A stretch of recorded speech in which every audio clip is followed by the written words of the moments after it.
Episode 259।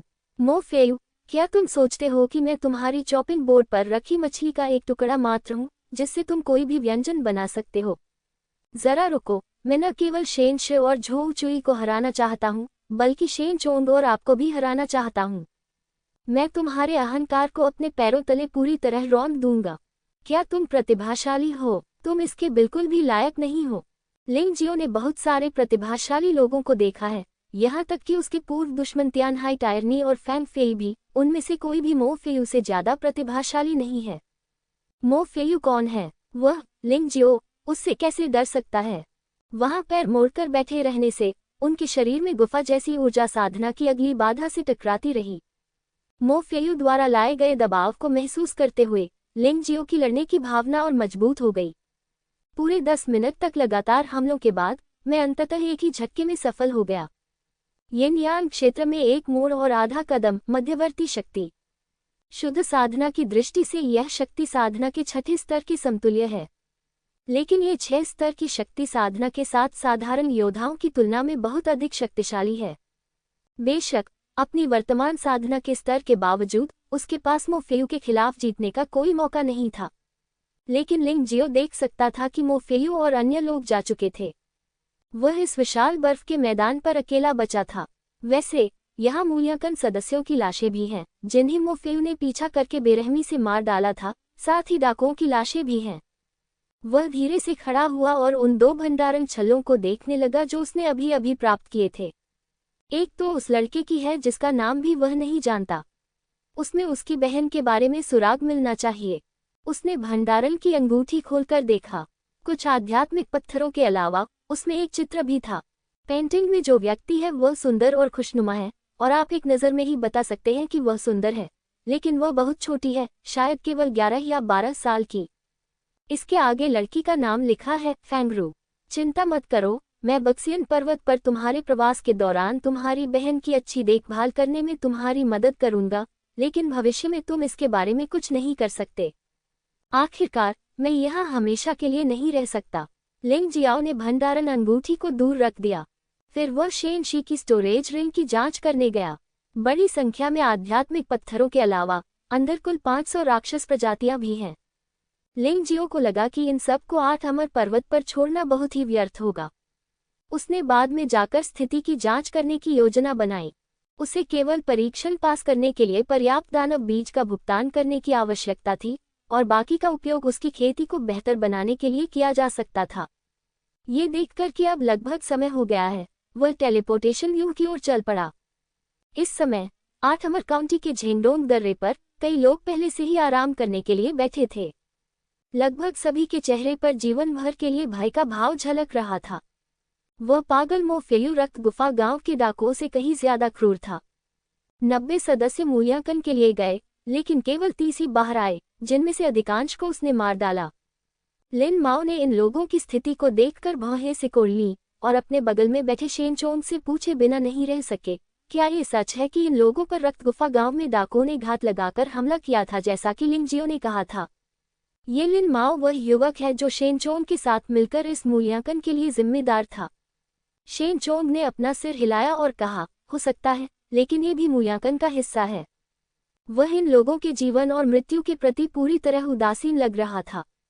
वैसे भी तीनों प्रमुख परिवारों के युवा योद्धा पहले ही सामने आ चुके हैं और वे बहुत उत्साहित और आत्मविश्वास से भरे दिख रहे हैं। जहां तक दूरदराज के शहरों में रहने वाले योद्धाओं का सवाल है, तो उन्हें इसकी कोई परवाह नहीं थी। अब उसे सबसे ज्यादा चिंता अपने छोटे भाई शेन शी की है।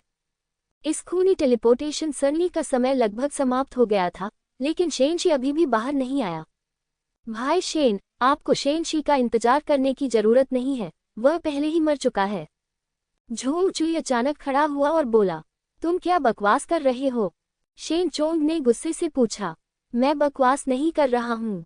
शेन शी को लिंग जियाओ ने घिनौनी साजिश रची थी और वह रक्त गुफा गांव में मारा गया। यहाँ तक कि उसने जो दानव बीज प्राप्त किए थे वे भी लिंग जियाओ ने छीन लिए थे। झोउ चुई ने ऊंची आवाज में कहा। क्या? शेन चोंग क्रोधित हो गया। बाकी लोग कहाँ हैं? मुझे इस बारे में नहीं पता। हो सकता है कि वह अंदर ही मर गया हो। झोउ चुई की इच्छा थी कि लिंग जियो अंदर ही मर जाए, ताकि उसे चिंता न करनी पड़े। वास्तव में वह इस बात से भी हैरान था कि मो फेयू ने स्पष्ट रूप से लिंगजियो को मार डाला, लेकिन ये कहने पर जोर दिया कि लिंगजियो मरा नहीं था। ऐसा लग रहा था कि बड़े भाई फेयू ने भी गलती की थी। भला एक सुदूर कस्बे का योद्धा इतना शक्तिशाली कैसे हो सकता है? भले ही शेन शी को मार दिया जाए, लेकिन उसके लिए मो फेयू के हमले से बचना बिल्कुल असंभव था। अरे कमीने, उसे वहीं मर जाना चाहिए, नहीं तो मैं उसकी खाल नोचकर उसे मरोड़ दूंगी। शेन चोंग गुस्से से दहाड़ा।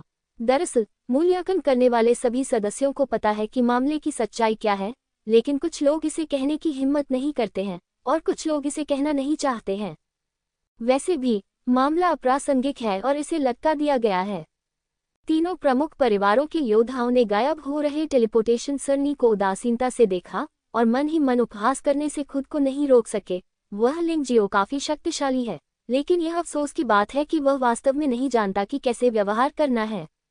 शेन शी को नाराज करना ठीक है, लेकिन उसने झो कुई को भी नाराज किया और यहाँ तक कि मो फेयू को भी नाराज कर दिया। क्या यह मौत की तलाश नहीं है?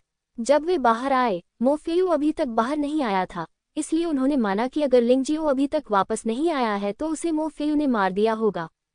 मो फेयू के चरित्र वाले व्यक्ति के लिए यह बिल्कुल असंभव है कि वह किसी ऐसे व्यक्ति को जीवित रहने दे जो उसे अपमानित करता है। इस सुदूर कस्बे की प्रतिभा का यही अंत हो रहा है। वह बच्चा सचमुच भाग्यशाली था कि वह अंदर मर गया। शेन चोंग ने अपने दांत पीस लिए और टेलीपोर्टेशन सरनी को घूरने लगा जो केवल हल्के लाल रंग की थी। वह वास्तव में दुखी महसूस कर रहा था। लिंगजियो ने अपने छोटे भाई को मार डाला, इसलिए उसे अपने हाथों से मारना चाहिए था।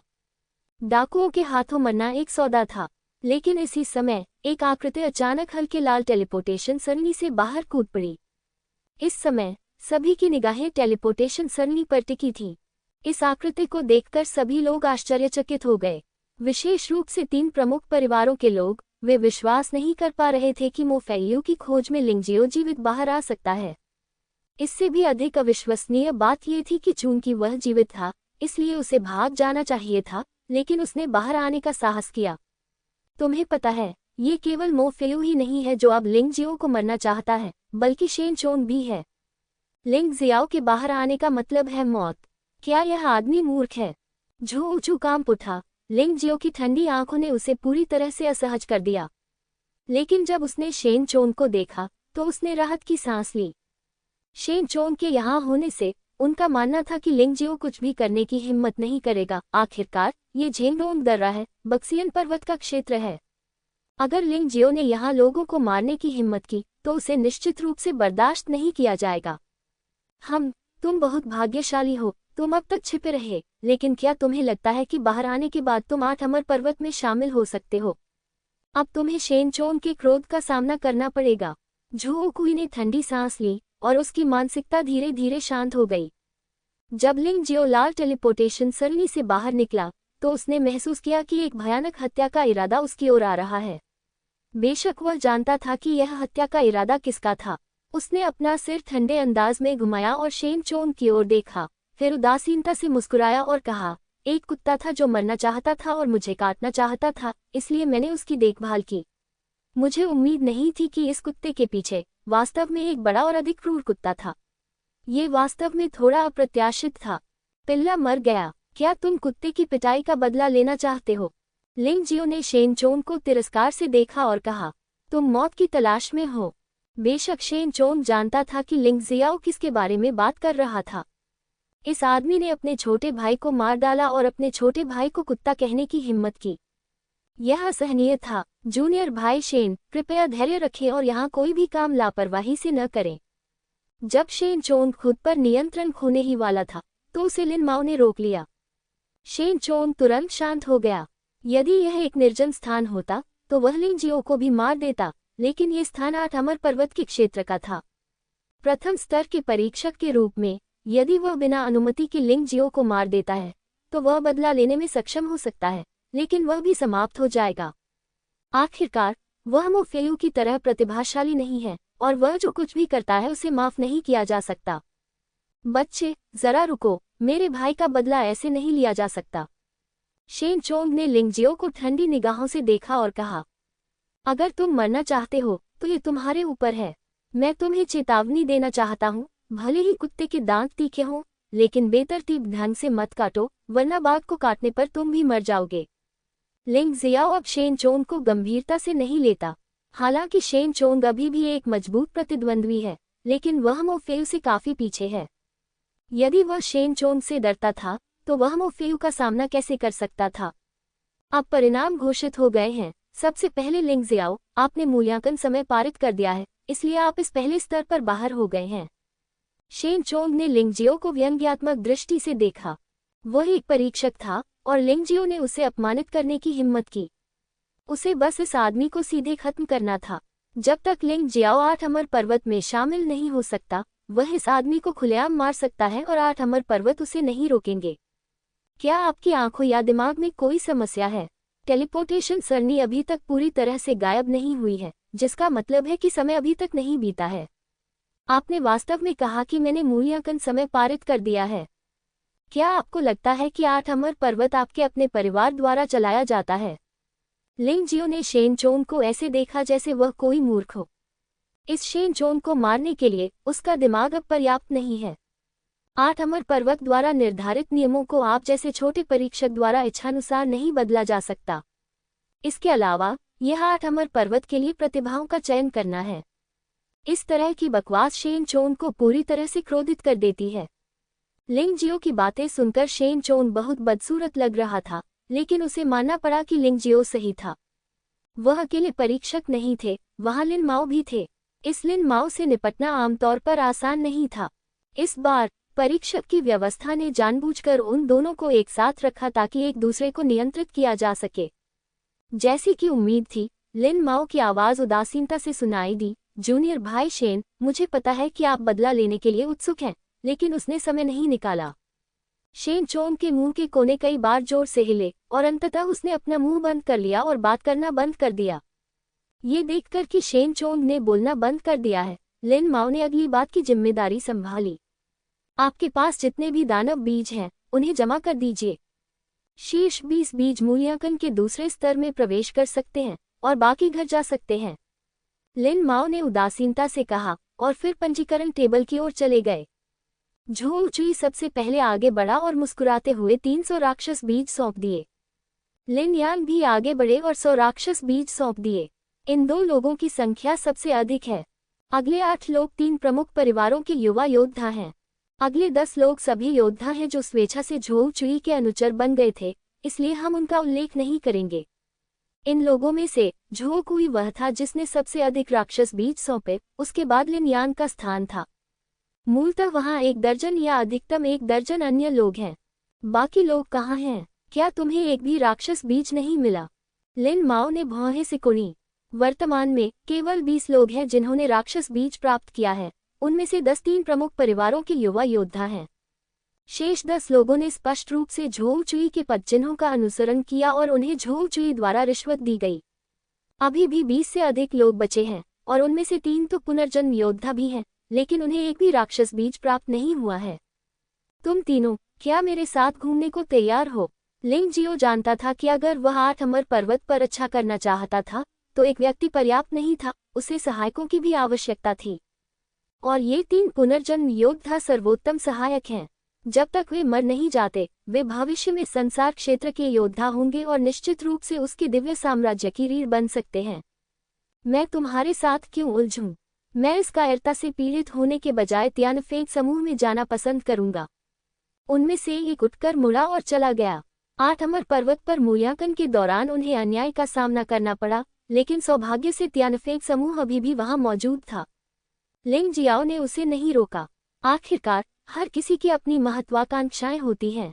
मैं भी तियानफेंग समूह जा रहा हूँ। दूसरे व्यक्ति ने लिंग जियो की ओर देखा, आह भरी और कहा, तुमने उस व्यक्ति को नाराज कर दिया है। मेरी सलाह सुनो, 8 अमर पर्वत में समय बर्बाद मत करो। चलो एक साथ तियानफेंग समूह में चलते हैं, इससे तुम्हें कोई नुकसान नहीं होगा। याद दिलाने के लिए धन्यवाद, लेकिन मेरी आदत आसानी से हार मानने की नहीं है। ऐसी कठिनाइयों का सामना करते समय हार मान लेना लिंग जियाओ की शैली के बिल्कुल विपरीत होगा। अंत में केवल एक व्यक्ति ने लिंग जियो के साथ घूमने का फैसला किया। इस आदमी का नाम चेन हे है। वह लंबा और मोटा है, बहुत बुरा नहीं है, लेकिन बहुत मजबूत है। इसके अलावा उनका साधना स्तर अर्क चरण यिन यांग क्षेत्र और शक्ति साधना स्तर के 10वें स्तर तक पहुंच गया है। ये वह था जिसे रक्त गुफा गांव में उन डाकुओं के साथ मौत तक लड़ना पड़ा था। लिंग जियाओ को अभी भी चेन ही के बारे में बहुत अच्छी धारणा थी। तुम्हें कितने राक्षस बीज चाहिए? लिंग जियाओ ने पूछा। इसमें बहुत ज्यादा कुछ नहीं होना चाहिए, बशर्ते ये शीर्ष 20 में आ सके। चेन ही ने उत्तर दिया। ठीक है, तो मैं तुम्हें 20 राक्षस प्रजातियां दूंगा। ये वर्तमान में 18वें स्थान पर है। तुम अगले 2 लोगों को बाहर निकाल सकते हो। लिंग जियो ने अनायास ही चेन ही को 20 राक्षस बीज दे दिए। धन्यवाद, मैं चेन ही आपका यह एहसान चुकाऊंगा। चेन ही ने राक्षस बीज लिया और उसे सौंप दिया। अंत में लिंग जियो ने 20 राक्षस प्रजातियां भी ले ली और उन्हें सौंप दिया। वह मूर्ख नहीं है, उसे सभी राक्षस प्रजातियों को सौंपने की कोई आवश्यकता नहीं है। इस प्रथम स्तर पर उच्च रैंकिंग का वास्तव में कोई खास मतलब नहीं है। बस परीक्षा पास करो। लिंग जियो, शेनशी के शरीर में कम से कम 500 से अधिक राक्षस प्रजातियां हैं, लेकिन आपने उनमें से केवल 20 को ही सौंपा। आप क्या चाहते हैं? झो कुई ने अचानक पूछा। ये तुम्हारा कोई काम नहीं है, और शेनशी के राक्षस बीज का मुझसे क्या लेना देना है? लिंग जियो ने घृणा से पूछा। तुम अभी भी स्वीकार नहीं करते, क्या तुमने शेनशी को मारा? झो चुई दहाड़ा। मैंने उसे मार डाला। क्या तुमने उसकी स्टोरेज अंगूठी ले ली? झो चुई ने फिर पूछा। तुम बेवकूफ हो, मैं उसकी स्टोरेज रिंग कैसे छीन सकता हूं जब मोफेयू उसके बगल में है? स्वाभाविक रूप से लिंग जियो इसे स्वीकार नहीं करेगा। वैसे भी अगर इसे पहाड़ों और नदियों की दुनिया में फेंक दिया जाए तो कोई भी भंडारण अंगूठी का पता नहीं लगा सकता। मोफेयू, ये नाम सुनकर शेन चोंग और लिन माओ दोनों के माथे पर बल पड़ गए। 8 अमर पर्वत में इस मोफेयू से जुड़ी कोई भी चीज बहुत परेशानी वाली हो जाएगी। इसलिए उन दोनों ने जानबूझकर ऐसा दिखावा किया कि उन्होंने नाम नहीं सुना। वे परेशानी पैदा नहीं करना चाहते। लिंग जियो, एक राक्षस प्रजाति को निजी तौर पर जब्त करना एक बहुत गंभीर अपराध है। क्या आप हमें इसकी तलाशी लेने की अनुमति देने की हिम्मत रखते हैं? शेन चोंग ने लिंग जियो को उदासीनता से देखा। जब तक वह लिंग जियो के लिए परेशानी पैदा कर सकता है, वह खुश रहेगा। मैं तुम्हें तलाशी लेने के लिए क्यों कहूँ? ऐसा लगता है कि यह 8 अमर पर्वत के मूल्यांकन नियमों में शामिल नहीं है ना? लिंग जियाओ ने घृणा से कहा। तो फिर आपको ग्लानि हो रही है? शेन चोंग चिल्लाया। लाल होठों और सफेद दांतों के साथ आप झूठे आरोप लगा रहे हैं। क्या आप 8 अमर पर्वत के अच्छे शिष्य हैं? आप वास्तव में 8 अमर पर्वत के चेहरे पर दुर्भाग्य लाने से डरते नहीं हैं? लिंग जियाओ ने व्यंग्यात्मक लहजे में कहा। बस इतना ही, तलाशी ठीक है, लेकिन आपको एक शर्त माननी होगी। क्या शर्तें? शेन चोंग ने पूछा। यदि तलाशी के दौरान कुछ नहीं मिला, तो इस दूसरे स्तर के मूल्यांकन में झो चुई को मेरे साथ लड़ने के लिए क्यों न कहा जाए? लिंग जियो ने झो कुई की ओर देखा, जिसमें थोड़ी उदासीनता और व्यंग्य प्रकट हुआ। ठीक है, मैं वादा करता हूँ।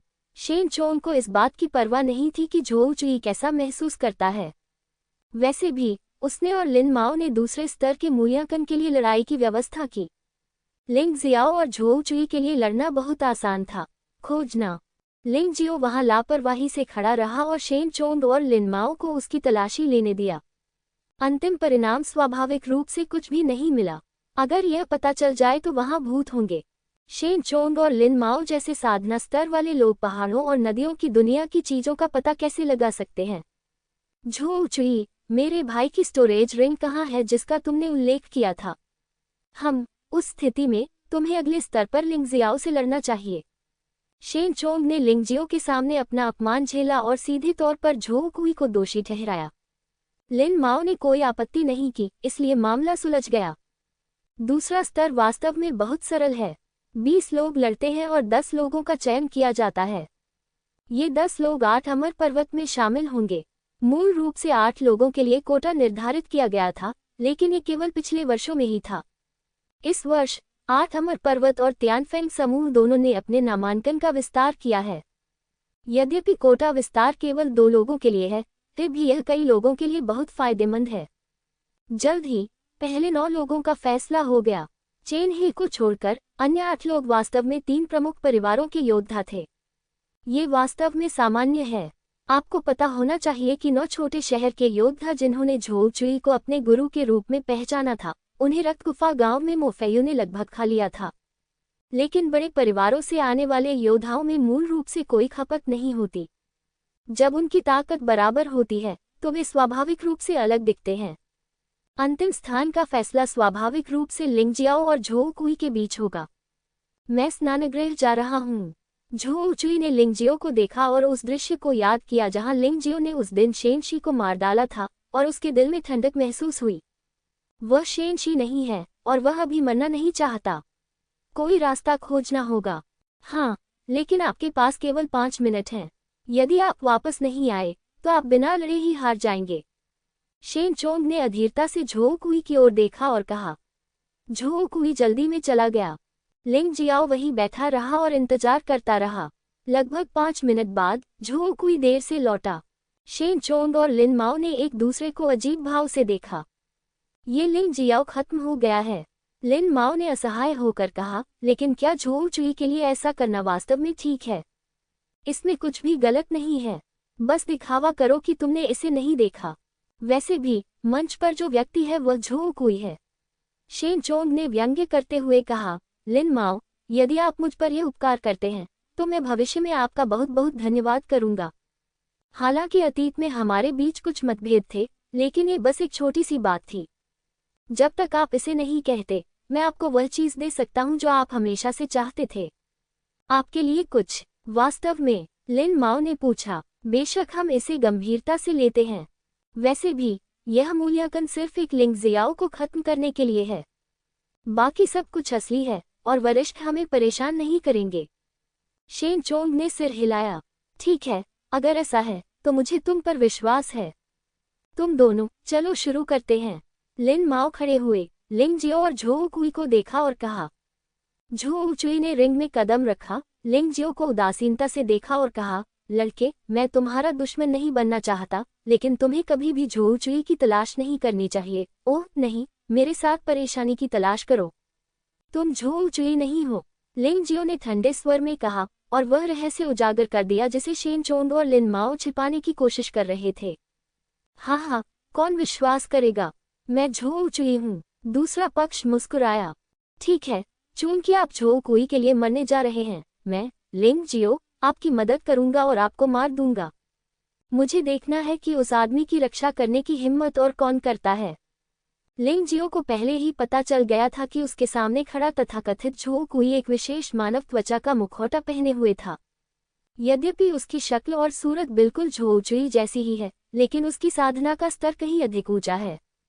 यिन यान क्षेत्र में आधा कदम और शक्ति के 10 स्तरों के साथ ये चेन्ही की समान स्तर का योद्धा है।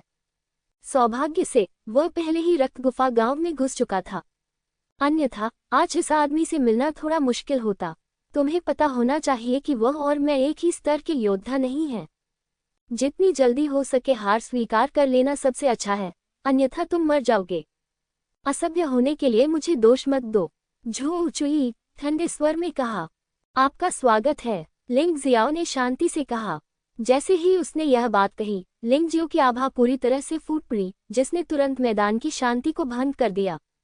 क्या ये बच्चा फिर से क्यों आगे निकल गया? क्या ये शक्ति साधना का छठा स्तर है? शेन चोंग ने अपने दांत पीस लिए और घृणा से खुजलाने लगा। वह लिंग जियो से नफरत करता था और नहीं चाहता था कि लिंग जियो कोई सफलता हासिल करे। लेकिन लिंग जियो की प्रतिभा उसकी उम्मीद से परे थी। इससे पहले लिंग जियो गुफा स्वर्ग क्षेत्र के केवल 10वें स्तर पर था। वह इतनी जल्दी यिन यान क्षेत्र के छठे स्तर तक आधा कदम कैसे पहुंच सकता था? ये सचमुच अविश्वसनीय है। यह अफसोस की बात है कि ऐसे प्रतिभाशाली व्यक्ति ने शेन परिवार और झोउ परिवार को नाराज कर दिया है। यहाँ तक कि मैं भी उसकी मदद नहीं कर सकता। लिन माओ ने असहाय होकर आह भरी। उसे लिंग जियो से कोई शिकायत नहीं थी, इसलिए स्वाभाविक रूप से उसे थोड़ा दुख हुआ। ऐसा प्रतिभाशाली व्यक्ति, जो 8 अमर पर्वत में शामिल होने में असमर्थ था, मारा जाने वाला था।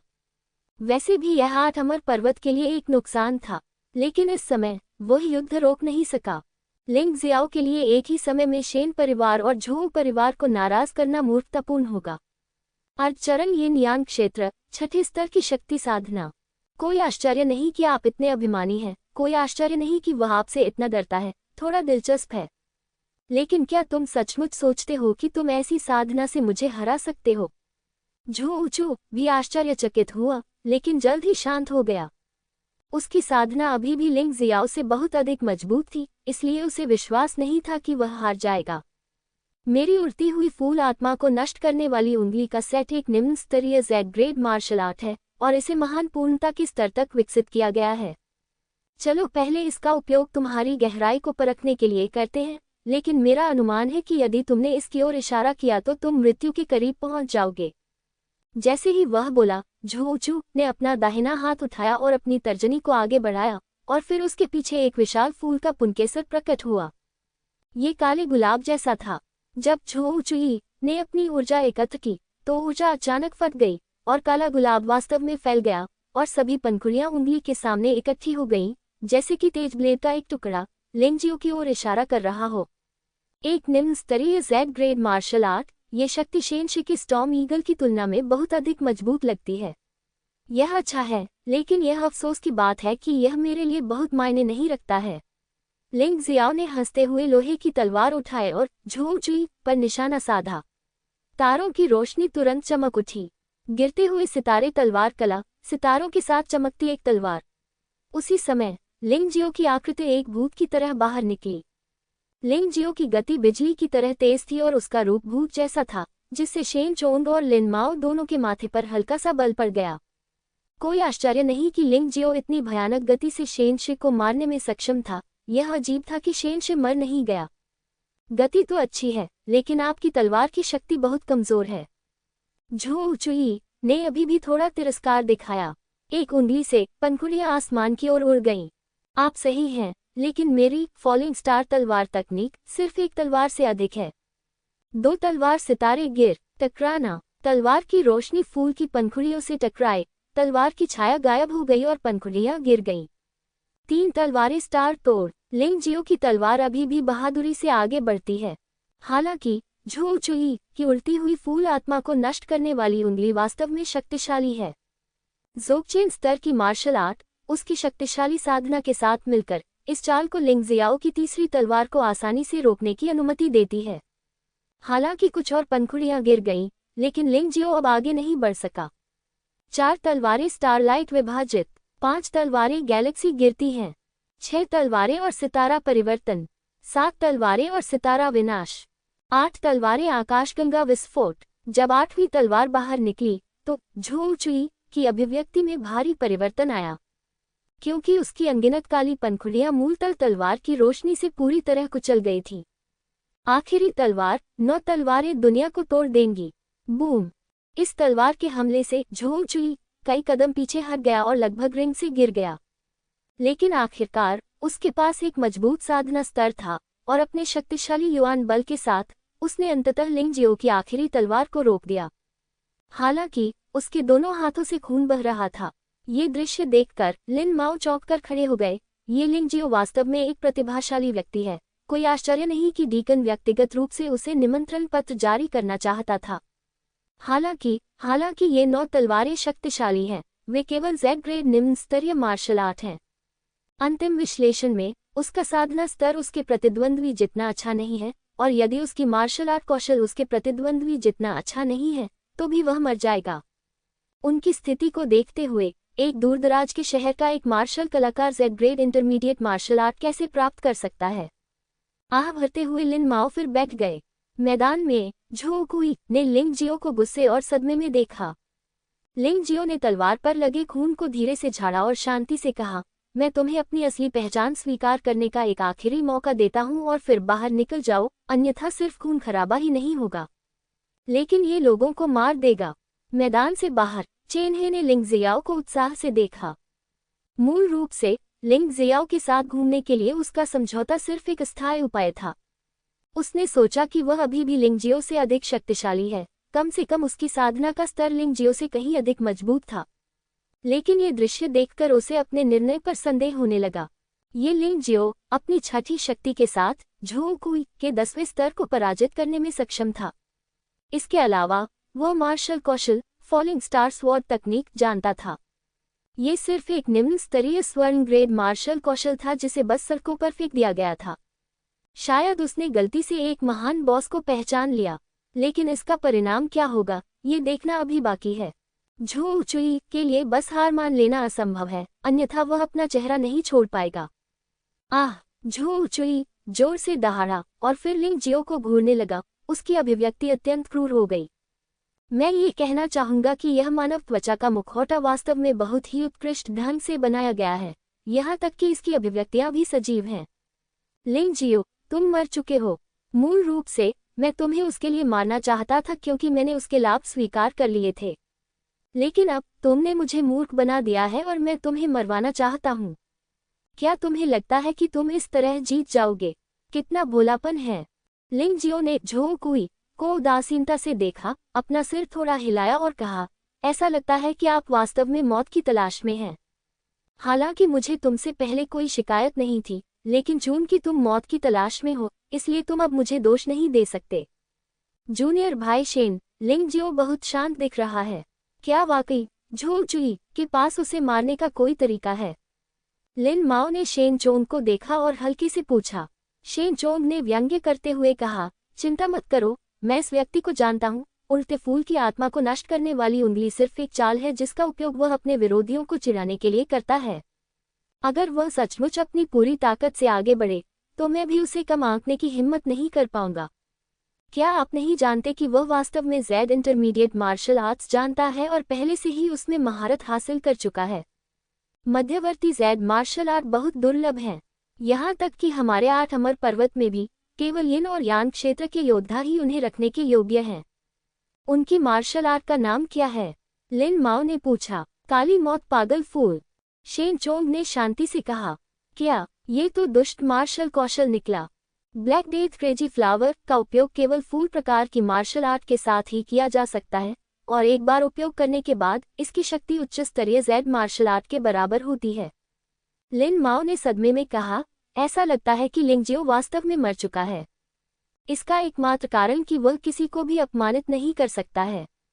हाँ, मैंने एक बार इस व्यक्ति के खिलाफ लड़ाई लड़ी थी और उसकी हरकत से मैं लगभग घायल हो गया था।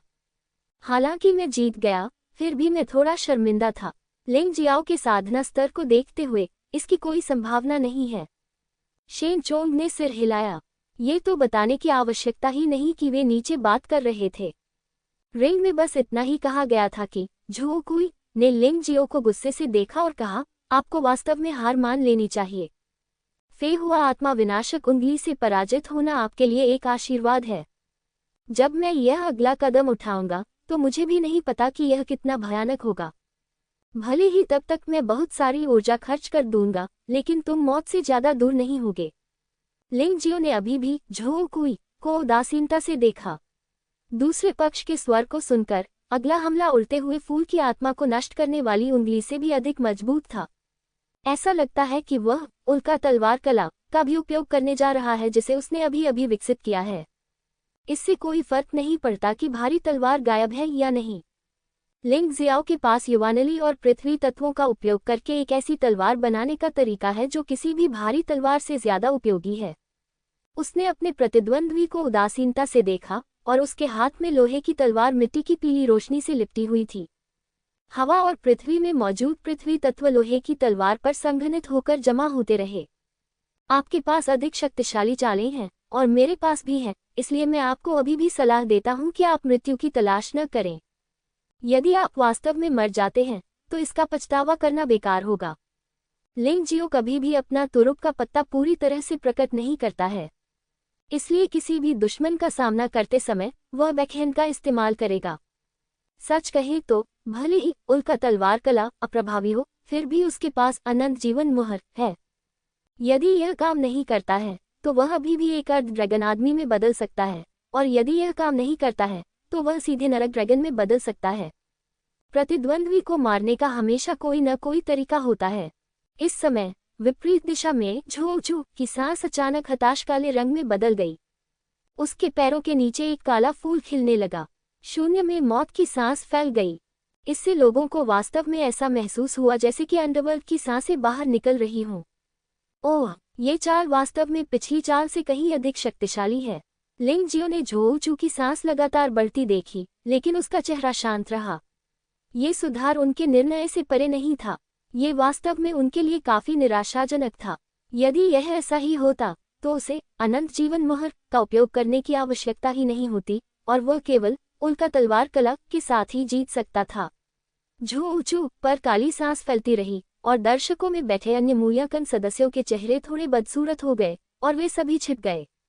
ब्लैक डेथ क्रेजी फ्लावर की भयावह आभा अभी तक जारी नहीं हुई है, लेकिन इसने आसपास के लोगों को मौत का खतरा महसूस करा दिया है। यदि वास्तव में इसे नष्ट करना पड़ा तो वे अच्छी तरह जानते थे कि हमला कितना शक्तिशाली होगा। लिंग जियाओ, क्या तुम मुझे रोक सकते हो? चेन हे ने लिंग जियो को देखा और लिंग जियो के लिए चिंतित महसूस किया। उसी स्तर की साधना के साथ उन्होंने स्वीकार किया कि वह निश्चित रूप से इस झो कुई के सामने कोई मुकाबला नहीं कर सकते, क्योंकि यह कदम सचमुच भयानक है। जब समान साधना स्तर वाले योद्धा प्रतिस्पर्धा कर रहे हों तो ये देखना स्वाभाविक है कि किसमें अधिक मजबूत मार्शल आर्ट कौशल है और किसमें अधिक लाभ है। लिंग जियाओ, तुम मर गए। शेन चोंग ने उत्साह से अपने कपड़ों का कोना पकड़ लिया। उसे कभी विश्वास नहीं हुआ कि लिंग जियो इस कदम का विरोध कर सकता है। वूश, इस समय अखाड़े पर एक चमकदार तलवार की रोशनी खिल उठी। इसने अंधकार में लिपटे शून्य को चीर दिया, मानो दुनिया में रोशनी आ गई हो, जिससे मूल्यांकन करने वाले सदस्यों को बहुत अच्छा महसूस हुआ। वो तलवार, सभी ने लिंग जियाओ के हाथ में तलवार देखी। क्या ये सचमुच तलवार है? लिन माओ ने भौहें सिकुड़ी। पृथ्वी तत्व में लिपटी लोहे की तलवार चपटी और लंबी होती है, लेकिन उसमें कोई तीखी धार नहीं होती। ये तलवार से अधिक एक छड़ी की तरह है, लेकिन लिंग जियो की भयानक तलवार ऊर्जा वास्तव में इस तलवार से निकली थी। वहां अधिकाधिक पृथ्वी पीली तलवार ऊर्जा थी, जो एक के बाद एक शून्य को भेद रही थी तथा धीरे धीरे अंधेरे अवरोध को तोड़ रही थी।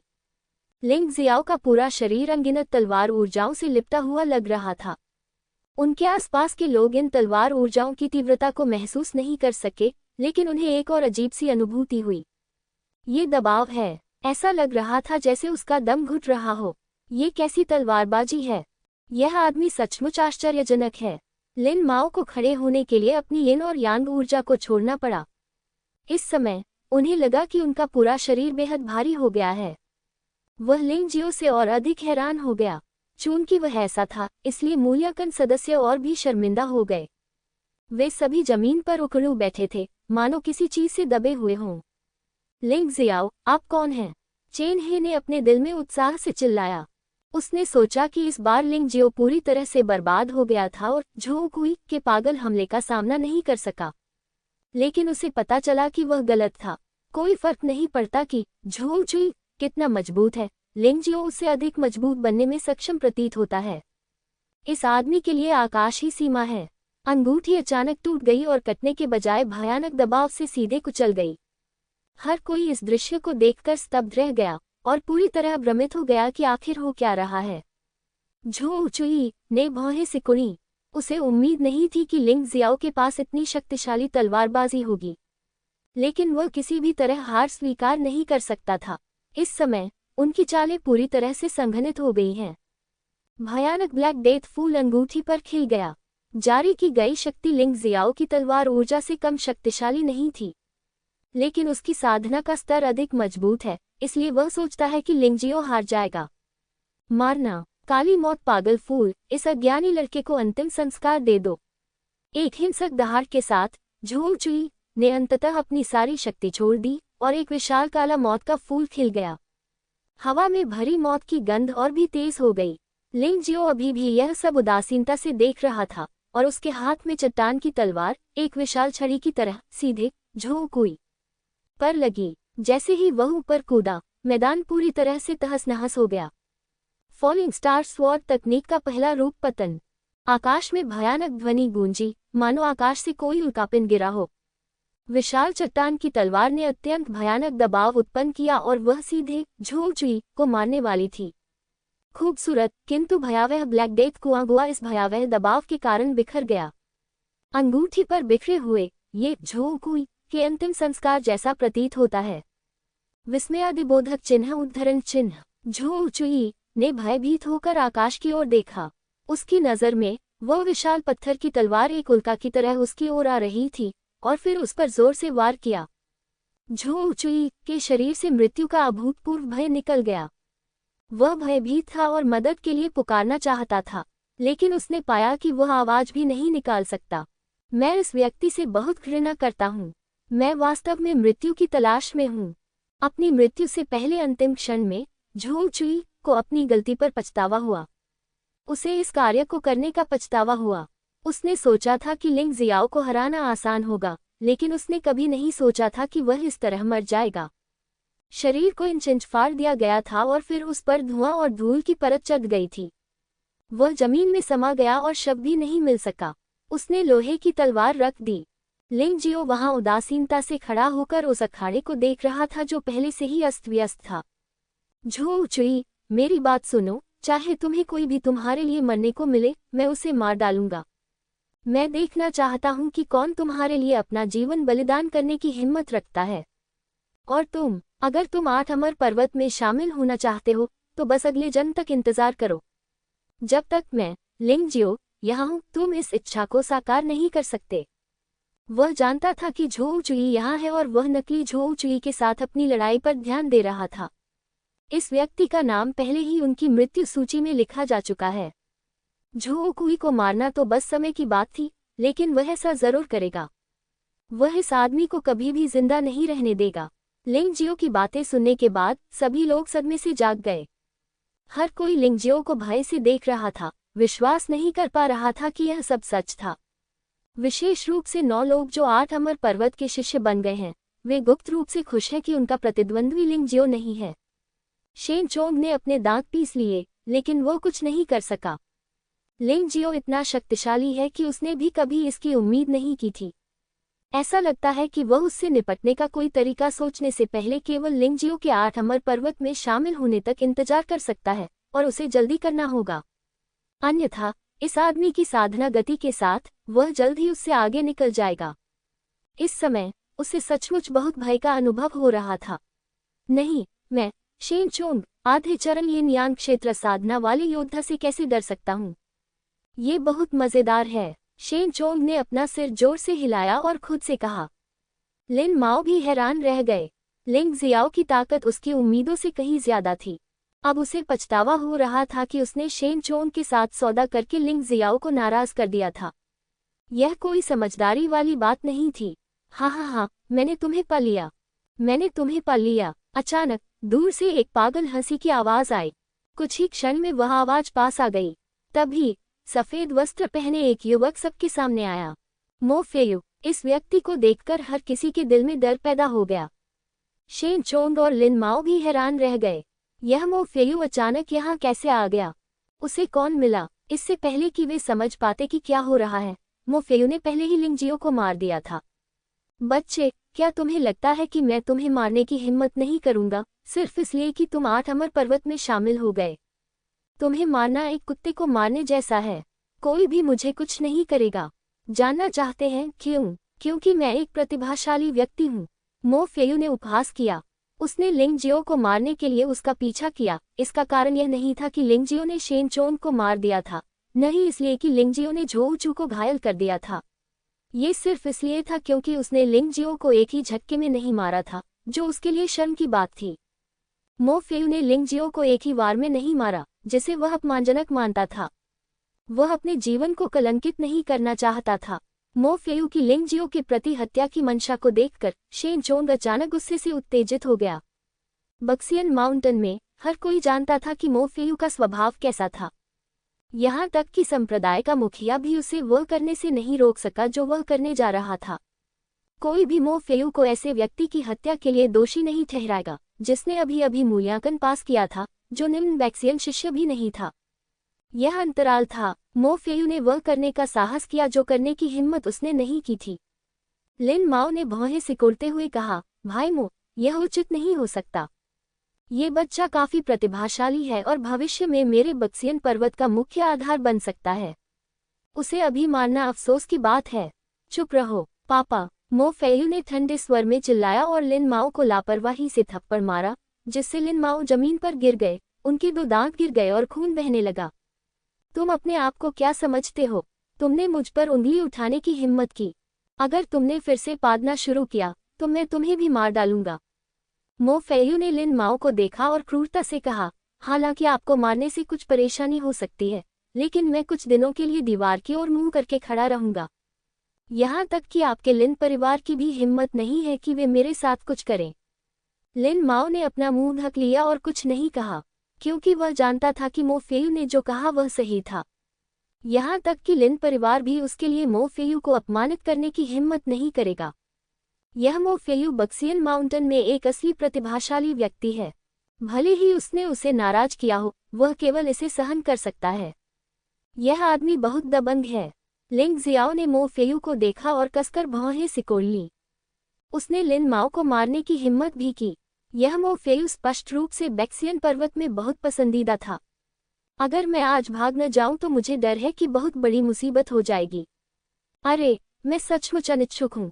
मो फेयू की ताकत बहुत ज्यादा है। वह वास्तव में उससे सीधे नहीं लड़ सकता। उसे भागने का कोई मौका ढूंढना होगा। जुड़वा मार्शल आत्माओं का इस्तेमाल एक बार पहले भी किया जा चुका है। मुझे डर है कि इस बार उनका फिर से इस्तेमाल नहीं किया जा सकता। मो फेयू को दूसरी बार उसके द्वारा धोखा नहीं दिया जा सकता। मैं सिर्फ एक बार ही लड़ सकता हूँ। सौभाग्य से मेरे पास रहस्यमयी दुनिया का शरीर है, इसलिए मैं एक ही बार में नहीं मारा जाऊंगा। बच्चे, तुम्हें और क्या कहना है? मो फेयू ने लिंगजियो की ओर देखा और व्यंग्य किया। मुझे क्या कहना है? मैंने शुरू में सोचा था कि बक्सियन पर्वत साधना के लिए एक पवित्र स्थान है, लेकिन अब मैं देख रहा हूँ कि यह कुछ खास नहीं है। एक पागल व्यक्ति को भी खजाने की तरह माना जा सकता है।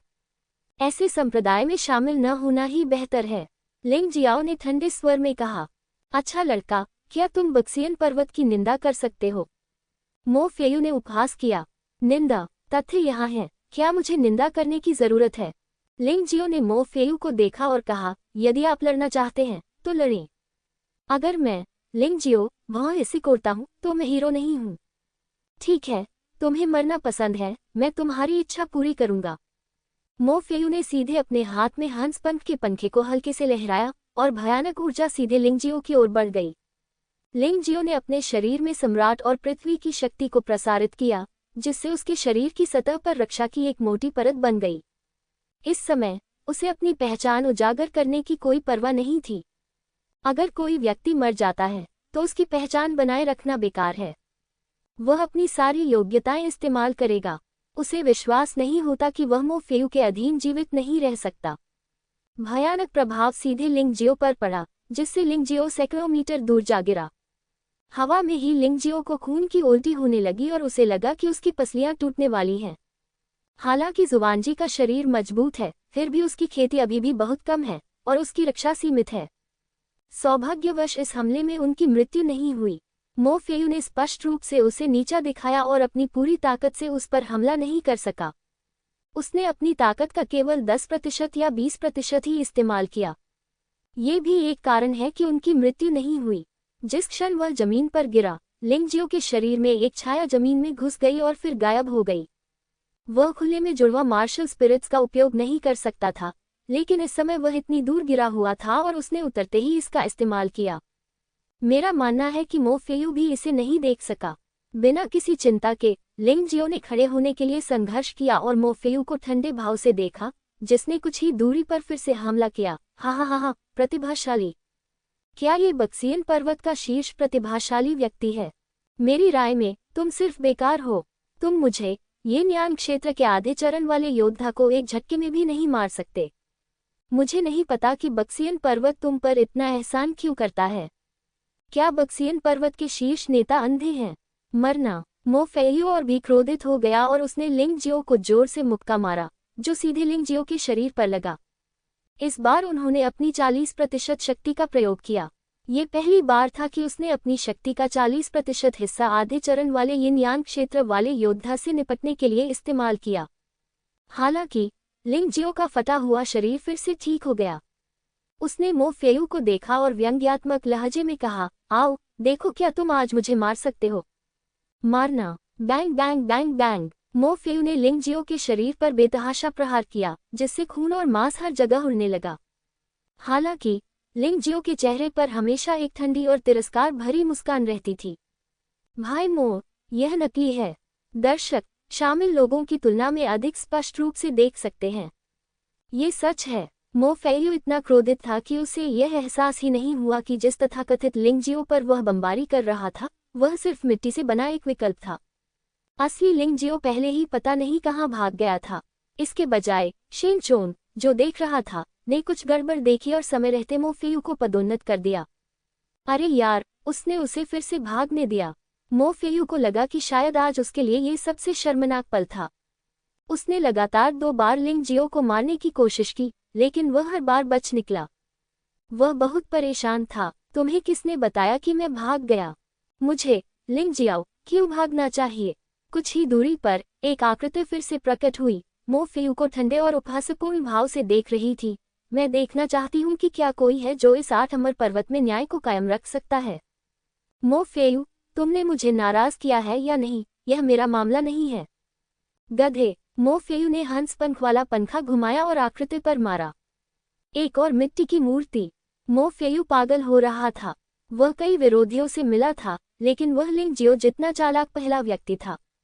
इस बच्चे की साधना बहुत खराब थी। वह सिर्फ एक मुक्का से प्रतिद्वंद्वी को मार सकता था, लेकिन समस्या ये थी कि यह मुक्का कभी भी असली लिंग जियाओ को नहीं मार सकता था। क्या तुम अंधे हो? तुम कहाँ मार रहे हो? एक और आकृति प्रकट हुई, जो मो फेयू का ठंडा मजाक उड़ा रही थी। लानत है, लानत है, लानत है, तुम सचमुच मरने के लायक हो। मो फेयू इस समय वास्तव में परेशान था। उसने अपनी पूरी ताकत से विस्फोट किया और पूरा दर्रा हिल रहा था, मानो वह किसी भी समय ढह सकता है।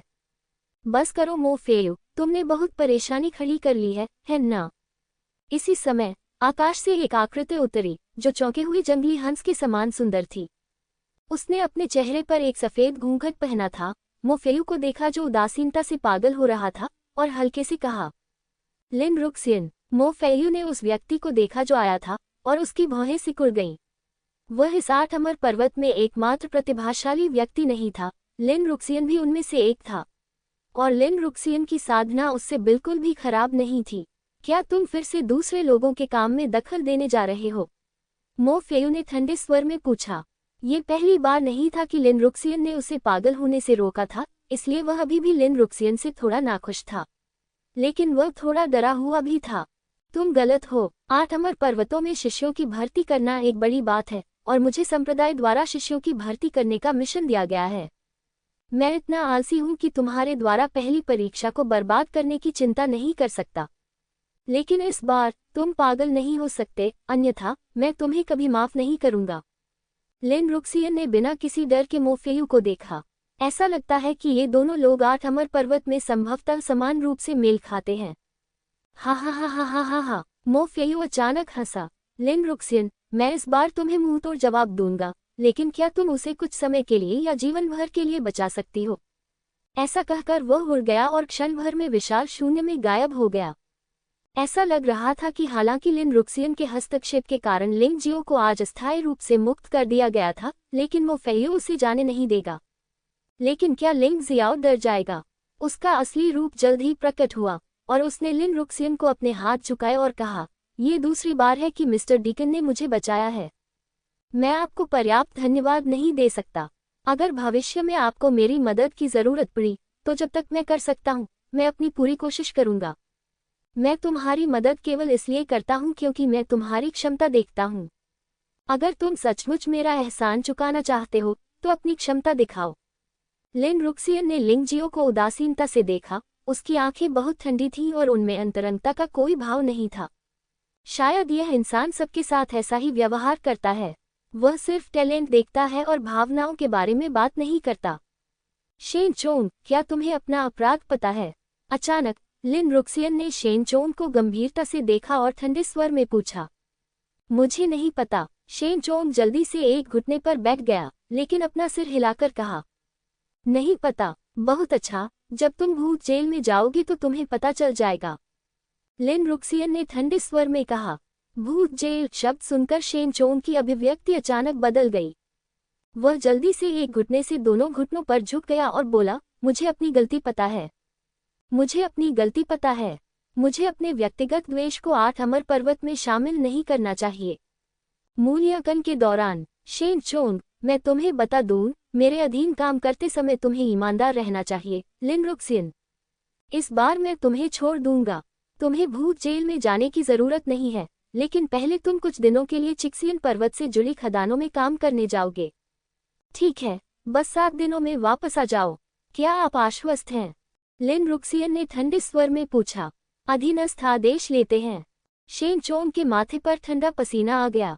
हालांकि उसे खदानों में काम करना पड़ता था और गुलामों के साथ रहना पड़ता था और गंदगी और भूख सहनी पड़ती थी, फिर भी ये भूतिया जेल में जाने से 1000 या 10,000 गुना बेहतर था।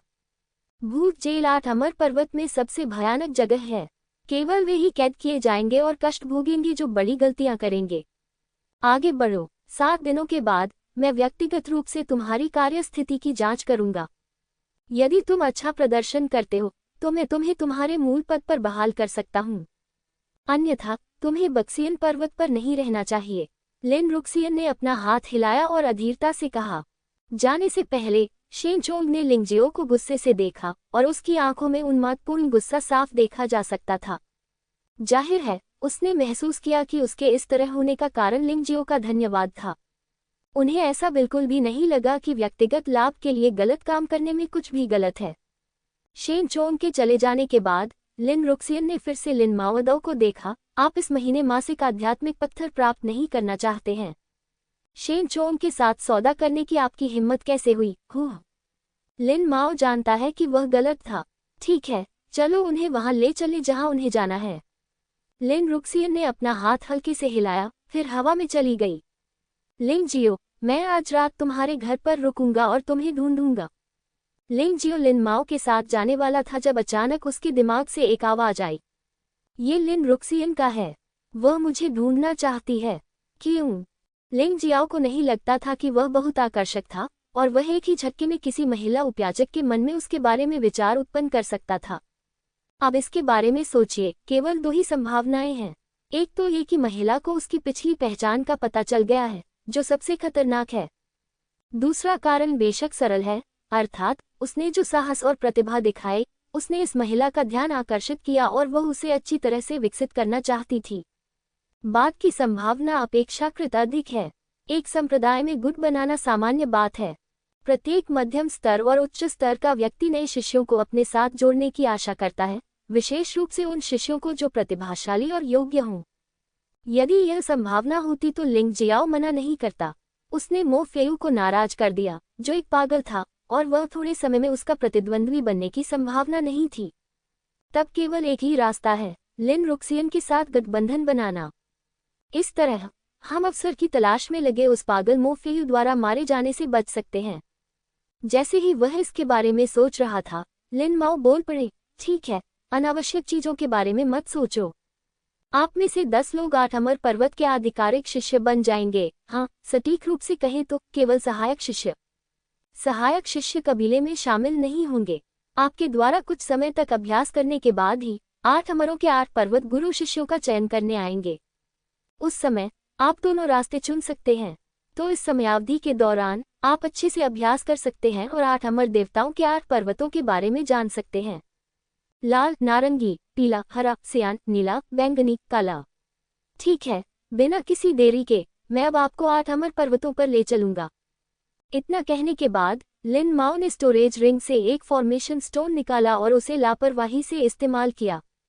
एक टेलीपोर्टेशन फॉर्मेशन सबके सामने आ गया। मैं जाना। सभी ने सिर हिलाया, उनके दिलों में थोड़ी उत्तेजना थी।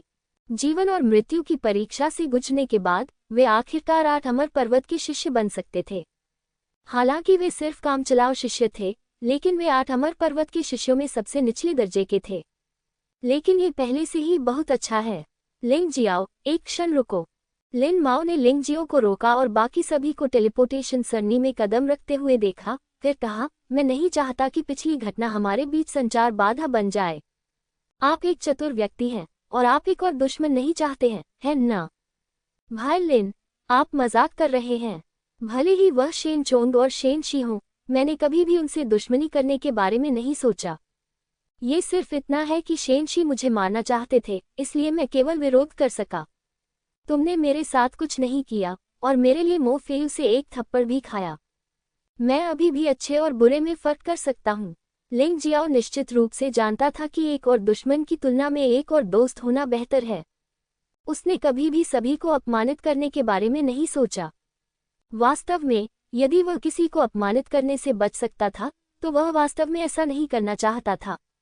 तुम्हारे शब्दों से मुझे राहत मिली है। शहर के राजा लिन युआन ने मुझे पहले भी कहा था कि तुम पर ज्यादा ध्यान दो।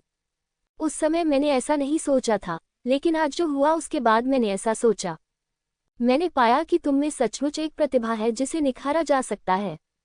लिन माओ ने मुस्कुराते हुए कहा, और ऐसा लगा कि उनका मूड अचानक से बहुत शांत हो गया। लिंग जियो भी चुपके से मुस्कुराया। लिन युआन एक महत्वपूर्ण शतरंज का टुकड़ा था जिसे उसने बक्सियन काउंटी शहर में छोड़ दिया था। वह अभी भी उपयोगी था। वरिष्ठ भाई लिन, आपकी तारीफ के लिए धन्यवाद। क्या अब हम जा सकते हैं? ठीक है, चलो अंदर चलते हैं। लिन माओ ने सिर हिलाया और लिंग जियो के साथ टेलीपोर्टेशन सरणी में कदम रखा। जिस क्षण वह सब कुछ देख पाया, लिंग जियो को लगा कि वह परियों के देश में आ गया है। बक्सियन पर्वत के शिष्य बहुत शक्तिशाली नहीं थे। लिंग जियाओ ने पहले जिन कुछ संप्रदायों का सामना किया था, उनकी तुलना में वे वास्तव में उतने शक्तिशाली नहीं थे, लेकिन ये स्थान वास्तव में अच्छा था। 8 अमर पर्वत श्रृंखला वास्तव में एक अनोखी जगह है। यहाँ का वातावरण न केवल बहुत सुंदर है, बल्कि आध्यात्मिक ऊर्जा से भी भरपूर है। हालांकि यहाँ बहुत से लोग रहते हैं, लेकिन वे एक दूसरे के साथ हस्तक्षेप नहीं करते हैं। घने जंगलों और चट्टानों पर खूबसूरत इमारतें या गुफाएं हैं। प्रत्येक इमारत प्राकृतिक वातावरण में घुल मिल गई है। ये वह जगह है जहां मार्शल आर्ट के अभ्यासियों को रहना चाहिए। 8 अमर काउंटी में बहुत अधिक लोग हैं और बहुत शोर है, इसलिए यह वास्तव में यहाँ जितना अच्छा नहीं है। ज्यादा आश्चर्यचकित मत होइए, यह 8 अमर पर्वत का एक कोना मात्र है। 8 अमर पर्वत 2 भागों में विभाजित है, ऊपरी 8 अमर पर्वत और निचला 8 अमर पर्वत। अब आप जिस स्थान पर जा रहे हैं वह विविध याद है। ये शियाबैक्सियन माउंटेन से संबद्ध एक संगठन है, और ये सभी अप्रेंटिस शिष्य हैं। जैसे जैसे वह आगे बढ़ता गया, लिन माओ ने परिचय देना जारी रखा।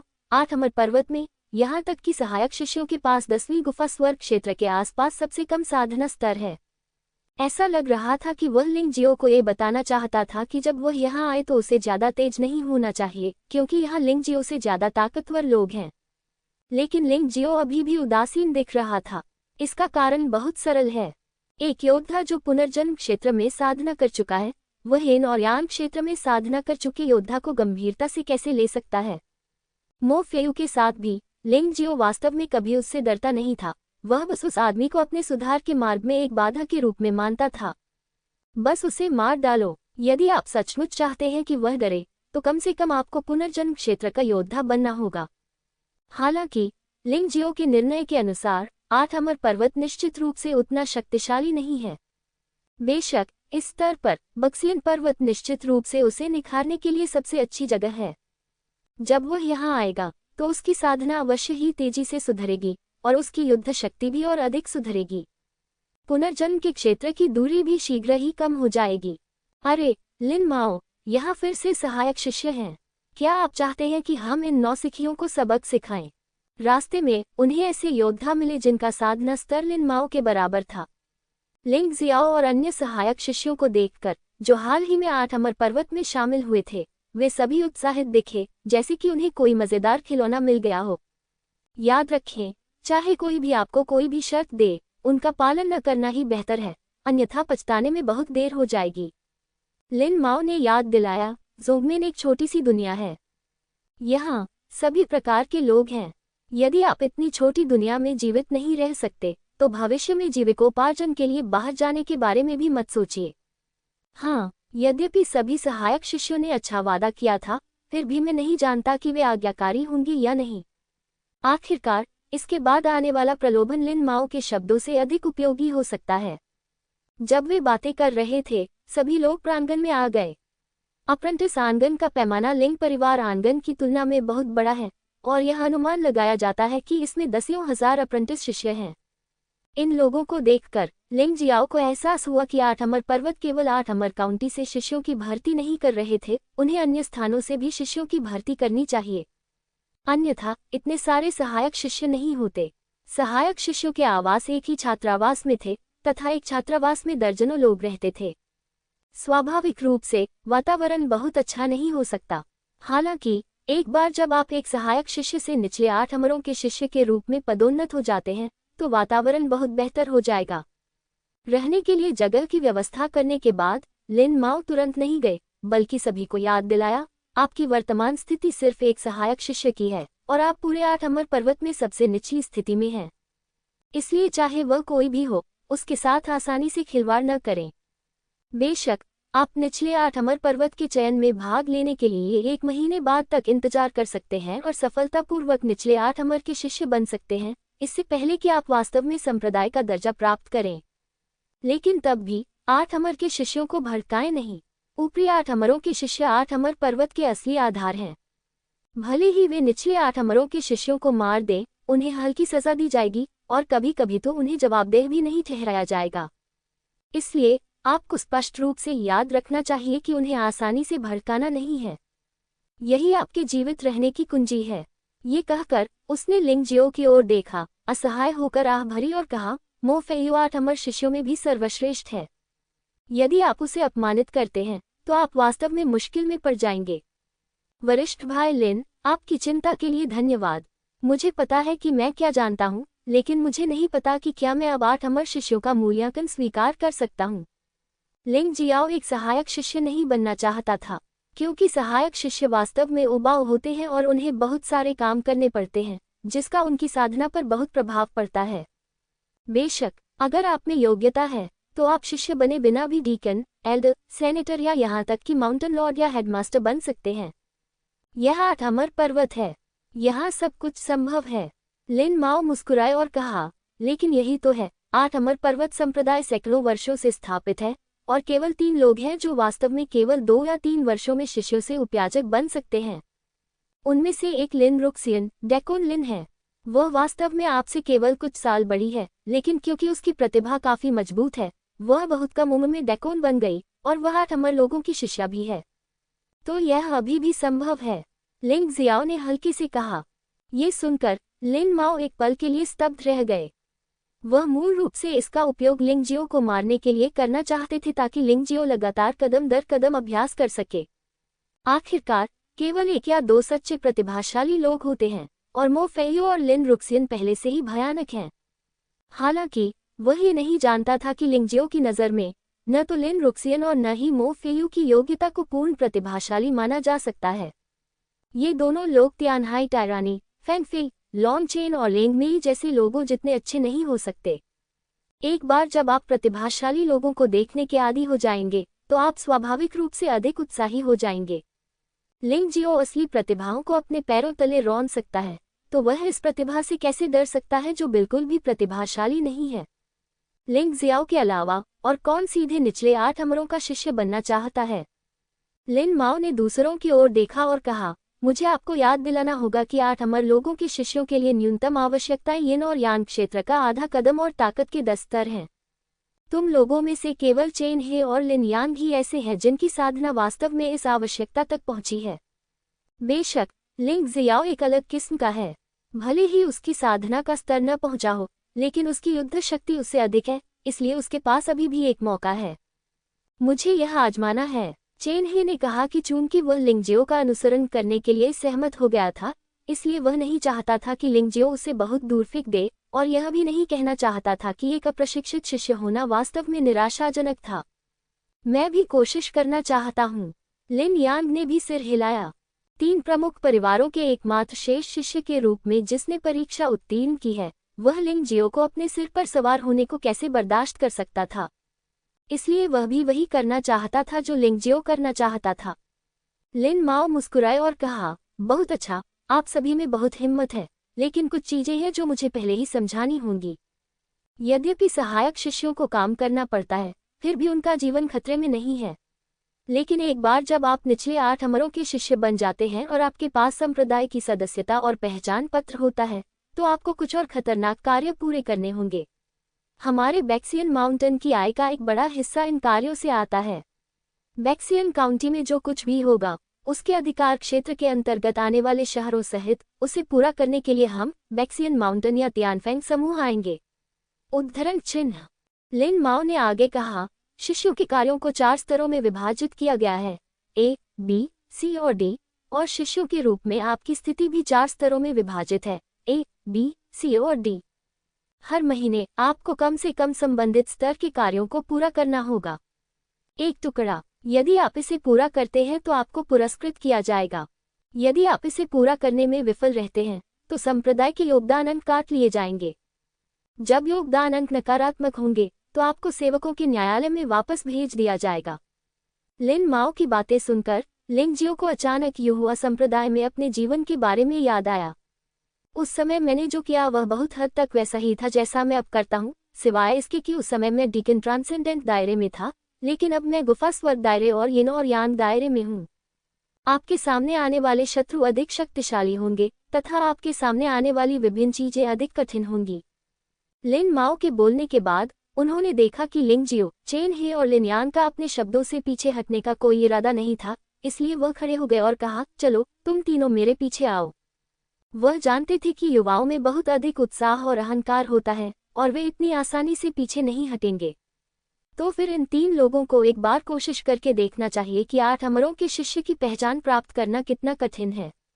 वह उन तीनों को 8 अमर पर्वत श्रृंखला में और भीतर ले गया और दूसरे प्रांगण में पहुंचा।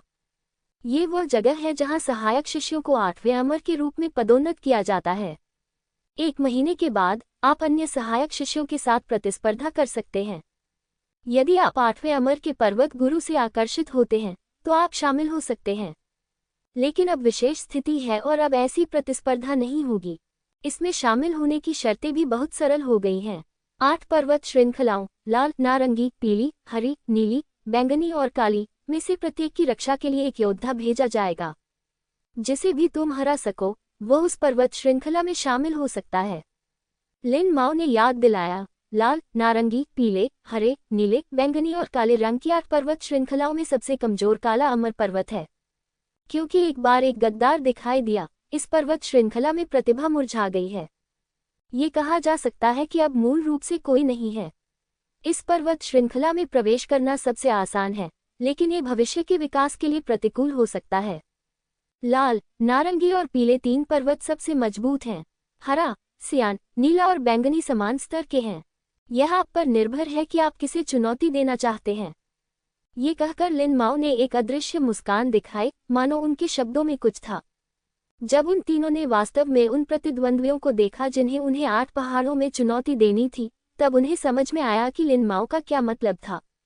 लाल, नारंगी और पीले रंग की 3 सबसे मजबूत पर्वत श्रृंखलाएं चुनौती देने वाले प्रतिद्वंद्वी वास्तव में योद्धा हैं जो यिन और यांग क्षेत्र में नरक के पहले स्तर और मध्य चरण में हैं।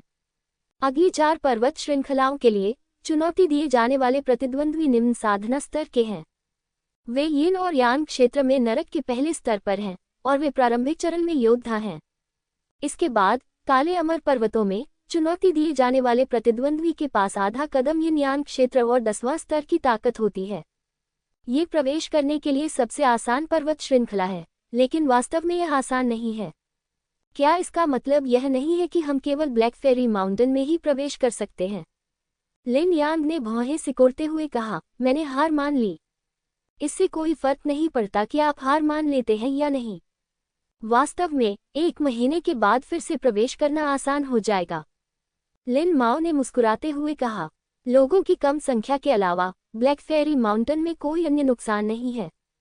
लिंग जियो ने अचानक पूछा, ठीक है, वास्तव में ब्लैक इमोर्टल माउंटेन में एक संख्यात्मक नुकसान है, इसलिए यह संप्रदाय के भीतर कई प्रतियोगिताओं में पिछड़ जाएगा और इसे प्राप्त होने वाले पुरस्कार स्वाभाविक रूप से छोटे होंगे। इसके अलावा कार्य करते समय उपयुक्त साथी ढूंढना मुश्किल है। आखिरकार कई कार्य अकेले पूरे नहीं किए जा सकते।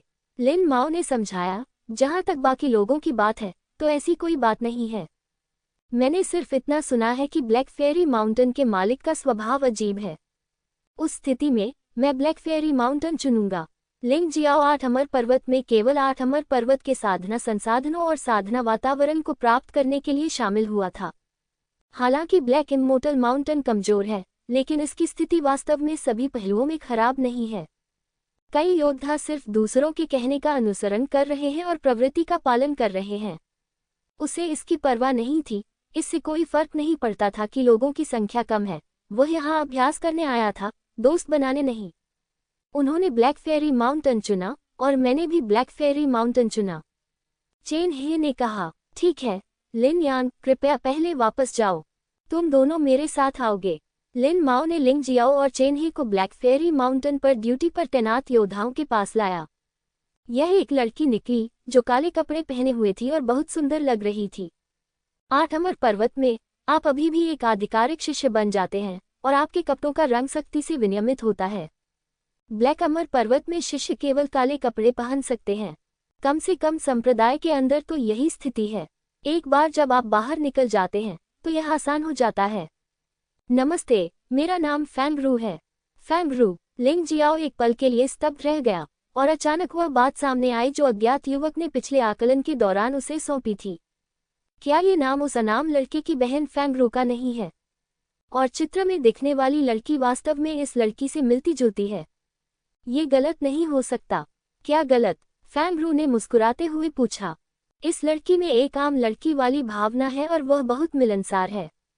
यद्यपि यह बहुत सुंदर नहीं है, फिर भी ये बहुत आरामदायक है। कोई बात नहीं। लिंग जियाओ ने अपना सिर हिलाया। ऐसा कहने की कोई जरूरत नहीं थी। अब से वह 8 अमर पर्वत में फैंग रू का ज्यादा ख्याल रखेगा। ठीक है, चून की कुछ भी गलत नहीं है तो आप मुझ पर अलग से हमला कर सकते हैं। जब तक आप मुझे छू सकते हैं आप परीक्षण में पास हो जाएंगे। फैंग रू मुस्कुराया। नहीं जूनियर सिस्टर फैंग, मुझे याद है कि मैं तुम्हें हराना नहीं चाहता था। ब्लैक फेरी माउंटेन पर मूल्यांकन इतना सरल कब हो गया? लिन माओ कड़वी मुस्कान के साथ बोले। वरिष्ठ भाई लिन, मैं कुछ नहीं कर सकता। ब्लैक फेरी माउंटेन में अब हमारे केवल 4 शिष्य हैं। यदि आप उन दोनों को जोड़ दें तो केवल 6 लोग होंगे। अन्य पहाड़ों पर कम से कम 2000 से ज्यादा लोग रहते हैं। मैं सिर्फ मूल्यांकन की शर्तों में ढील दे सकता हूँ। फैंग रू ने अपना सिर हिलाया और आह भरते हुए कहा, लेकिन फिर से वरिष्ठ भाई लिन, क्या आप भूल गए हैं कि मेरा सबसे अच्छा कौशल शरीर की गति है? अगर वे मुझे छू सकते हैं तो वे मुझे हरा सकते हैं। ये सबसे सीधा और सरल तरीका है। ठीक है, तो फिर आप दोनों शुरू कर सकते हैं। लिन माओ एक तरफ खड़े रहे और वहां से नहीं गए। आखिरकार यदि ये दोनों लोग मूल्यांकन में पास नहीं हो पाते तो उन्हें भी उसके पीछे आना पड़ेगा। मैं पहले जाऊंगा। चेन हे ने पहले जाने की पेशकश की। जैसे ही लड़ाई शुरू हुई लिंग जियो ने पाया कि यह आकलन सरल नहीं था। कम से कम चेन हे के लिए तो यह आसान नहीं था, जिसके पास केवल 10वें स्तर की ताकत थी। फैंग रू की शारीरिक हरकतें वाकई अद्भुत थीं। एक बार जब ये सक्रिय हो जाती थी तो उसका शरीर दर्जनों प्रतिरूपों में बदल जाता था। ये बताना असंभव था कि कौन सा शरीर असली है, इसलिए उसे नहीं पता था कि किसे छूना है। चेन ही बहुत थक चुका था और हार मानने ही वाला था, लेकिन इसी समय एक पत्ता उसके पास से उड़कर एक प्रतिबिंब पर जा गिरा। चेन ही बहुत खुश था। उसने दूसरे प्रतिबिंबों पर हमला करने का नाटक किया, लेकिन अचानक उस प्रतिबिंब पर झपटा जहां पत्ता गिरा था और सफलतापूर्वक परीक्षण पास कर लिया। धन्यवाद। जब चेन ही नीचे आया तो उसने अपनी आवाज कम की और लिंग जियो से 2 शब्द कहे। ये सही है, पत्ता स्वाभाविक रूप से लिंग जियाओ से आया था। आपको परीक्षा देने की आवश्यकता नहीं है, बस मेरा अनुसरण करें। फैंग रू भी एक पल के लिए स्तब्ध रह गई और अचानक बोली, जाहिर है उसने भी देखा कि पत्ता लिंग जियो के हाथ से था। लिंग जियाओ अपनी असली पहचान को खोजने में सक्षम थी, जो उसकी सबसे बड़ी निर्भरता को तोड़ने के बराबर था। इससे कोई फर्क नहीं पड़ता कि उन्होंने इस द्वंद्व को जारी नहीं रखा। मुझे उम्मीद नहीं थी कि आप दोनों वास्तव में ब्लैक फेरी माउंटेन मूल्यांकन में उत्तीर्ण होंगे, लेकिन ये केवल पहला कदम है। आपके कठिन दिन अभी भी आने बाकी हैं। जूनियर सिस्टर फैंग, मैं पहले निकल जाऊंगा। ये 2 लोग आपके लिए छोड़ दिए जाएंगे। लिन माओ ने भी राहत की सांस ली। लिंग शियाओ को बाहर भेजना एक गर्म आलू को दूर भेजने जैसा था। अगर मो फेयू फिर से परेशानी पैदा करना चाहता है तो वह उसके पास नहीं आएगा। मैं आपको सबसे पहले पहचान पत्र बनाने के लिए ले चलता हूँ। अब जब आप ब्लैक इमोर्टल माउंटेन में शामिल हो गए हैं तो आपके पास 8 अमर पर्वत की कबीले की सदस्यता है और आपको आधिकारिक शिष्य माना जाता है। पहचान पत्र 8 अमर पर्वत में आपके सभी रिकॉर्ड से संबंधित है, जैसे मिशन रिकॉर्ड और सूचना रिकॉर्ड, योगदान बिंदु आदि। तब आप स्वयं इसका एहसास कर सकेंगे। फैंग रू ने लिंग जियाओ और चेन ही को अच्छाई को पुरस्कृत करने और बुराई को दंडित करने का हॉल नामक स्थान पर लाया। ये वह स्थान है जहां बक्सियानशान कार्य प्राप्त करता है, कार्यों को पूरा करता है, योगदान अंक प्राप्त करता है, पुरस्कार प्राप्त करता है और पुरस्कार और दंड देता है। अच्छाई को पुरस्कृत करने और बुराई को दंडित करने वाले हॉल के नेता का दर्जा 8 अमर पर्वत के वरिष्ठ सदस्य के पद के बराबर है। 8 अमर पर्वत की प्रणाली मुखिया, बड़े, बुजुर्ग और उपयाजक है। 8 अमर पर्वतों के स्वामी सभी बुजुर्ग हैं। निचले 8 अमर पर्वतों के स्वामी सभी बुजुर्ग हैं। इसके अतिरिक्त प्रत्येक हॉल के कुछ हॉल लीडर डीकन होते हैं और कुछ एल्डर होते हैं, लेकिन केवल अच्छे को पुरस्कृत करने और बुराई को दंडित करने वाले हॉल के हॉल लीडर का पद ही एल्डर के पास होता है। पहचान टैग प्राप्त करने के बाद वे दोनों आधिकारिक तौर पर 8 अमर पर्वत के नीचे 8 अमर लोगों के बीच ब्लैक इमोर्टल माउंटेन में शामिल हो गए। फैंगरू उन्हें काले परी पर्वत पर ले गया। पहाड़ की तलहटी में फैंगरू ने लिंगजियाओ और चेन ही को फिर से चेतावनी दी, आपके सहित ब्लैक इमोर्टल माउंटेन में केवल 6 शिष्य हैं, लेकिन यह मत सोचिए कि वे कमजोर हैं। इसके विपरीत मुझे छोड़कर बाकी तीनों लोग बहुत शक्तिशाली प्राणी हैं। कम से कम निचले 8 अमर पर्वतों में इसे उच्च स्थान दिया गया है। बात बस इतनी है कि इन तीनों लोगों का व्यक्तित्व बहुत ही खराब है। इसे हल्के से कहें तो वे पागलों जैसे हैं, इसे अच्छे से कहें तो वे सामान्य नहीं हैं। जब तक कि आप उनसे अधिक शक्तिशाली न हो, अन्यथा उन्हें नाराज न करें। वे तुम्हें मार तो नहीं सकते क्योंकि तुम उसी संप्रदाय से हो, लेकिन वे तुम्हें पीटेंगे जरूर। फैंगरू के शब्दों को सुनकर लिंगजियो के लिए कोई भी सहज धारणा बनाना मुश्किल था, लेकिन जब वह पहाड़ पर गया और उनमें से एक को देखा तो लिंगजियो को पता चला कि फैंगरू ने जो कहा वह सच था। निचले 8 अमर पर्वत के शिष्यों में सबसे शक्तिशाली शिष्य यिन और यांग क्षेत्र में नरक के दूसरे स्तर के चरम साधना स्तर तक पहुंच सकते हैं।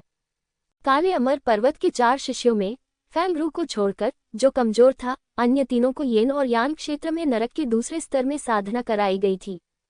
उनमें से एक दूसरे स्तर की चोटी की खेती है। ब्लैक फेरी माउंटेन का वरिष्ठ भाई नुओ रेनफेंग है। ये लड़का एक लड़ाई पागल है। मैं हर उस व्यक्ति को चुनौती देना चाहता हूं जिससे मैं मिलता हूं। ऐसा कहा जाता है कि उसने ब्लैक फेरी माउंटेन के मालिक के साथ सैकड़ों बार लड़ाई की है। हालांकि वह हर बार असफल रहा, लेकिन इस लड़के ने न केवल हार नहीं मानी, बल्कि लड़ते लड़ते और भी साहसी होता गया। तुम दोनों यहाँ आओ और मुझसे लड़ो। नाओ रेनफिग ने लिंगजियाओ और चेन ही को देखा और उत्साह से दोनों नथुनों से गाढ़ा धुआं निकाल रहा था। वरिष्ठ भाई, कृपया नए लोगों को धमकाना बंद करें। उनमें किस तरह की ताकत है? वे आपसे कैसे लड़ सकते हैं? आपको उस पागल मो फेयू को चुनौती देनी चाहिए। फैंगरू ने नाओ रेनफेंग को देखा। मैं ये कर सकता हूँ, लेकिन मैं अभी उसका प्रतिद्वंद्वी नहीं हूँ। मैं अब अभ्यास करने जाऊंगा।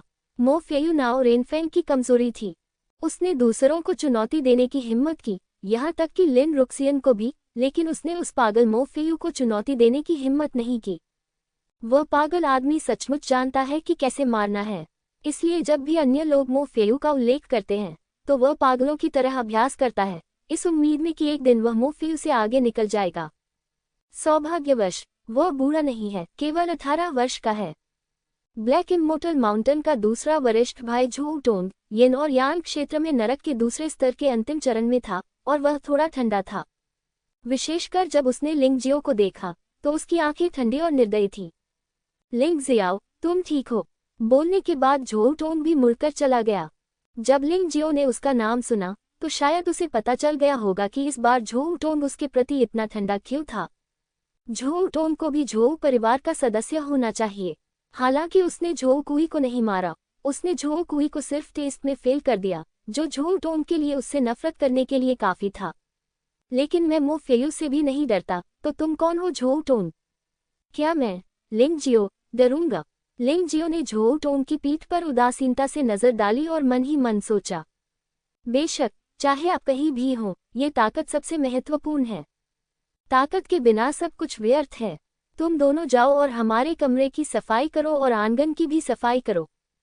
फैंगरू और मैं ये काम काफी समय से कर रहे हैं और अब तुम्हारी बारी है। ये तीसरे वरिष्ठ भाई फैंगयू थे जिन्होंने ये शब्द कहे थे। ये व्यक्ति यिन और यांग क्षेत्र में नरक के प्रथम स्तर के शिखर तक साधना कर चुका है, जो लिन माओ के बराबर है। तीसरे बड़े भाई, चिंता मत करो, हम ये करेंगे। फैंगरू ने सिर हिलाया। इसके बाद फैंगयू मुड़ा और चला गया। ये ब्लैक फेरी माउंटेन है। यहाँ कोई भाईचारा नहीं है। अगर दूसरे लोग आपसे ज्यादा ताकतवर हैं, तो आपको उनके लिए काम करना होगा। यदि आप उनसे अधिक शक्तिशाली हैं, तो आप उन्हें अपना काम करने दे सकते हैं। ये नियम काफी सरल है। आप दोनों को इन कामों के बारे में चिंता करने की जरूरत नहीं है। वैसे भी पिछले कुछ सालों में मुझे इसकी आदत हो गई है। अगली चीज जिसके लिए आपको सबसे ज्यादा तैयार रहना चाहिए, वह है प्रवेश परीक्षण। एक बार जब आप बैक्सियन माउंटेन में शामिल हो जाते हैं तो हर नए शिष्य को एक संगत परीक्षण मिलेगा। परिष्कृत कार्य, इसे पूरा करने के बाद ही आप सही मायने में 8 अमर पर्वत के शिष्य माने जा सकते हैं। यदि आप इसे पूरा करने में विफल रहते हैं तो आपको विविध यार्ड में वापस भेज दिया जाएगा। इस परिचयात्मक परीक्षण से पहले केवल 3 दिन शेष हैं, इसलिए अच्छी तरह से तैयारी करें। फैंग वास्तव में एक वरिष्ठ बहन की तरह है और वह अपने कनिष्ठ भाइयों के प्रति बहुत विचारशील है। इसके अलावा ब्लैक इमोर्टल माउंटेन में शामिल होने पर हमारा नियम कि हर कोई Z ग्रेड निम्न स्तरीय मार्शल आर्ट प्राप्त कर सकता है। आप दोनों के लिए इसे एक सीमा तक सीमित रखना सबसे अच्छा है और मैं आपको चुनने में मदद करूंगा। अन्यथा बैक्सियन माउंटेन में मार्शल आर्ट द्वे की तरह विशाल हो जाएगी। मुझे डर है कि आप कुछ दिनों तक सही का चयन नहीं कर पाएंगे, लेकिन ये समय की बर्बादी होगी।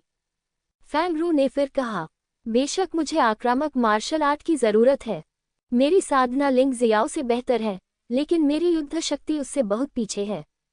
जिस हमले के तरीके में मैं अच्छा हूं वह है चाकू, अधिमानतः एक शक्तिशाली चाकू तकनीक।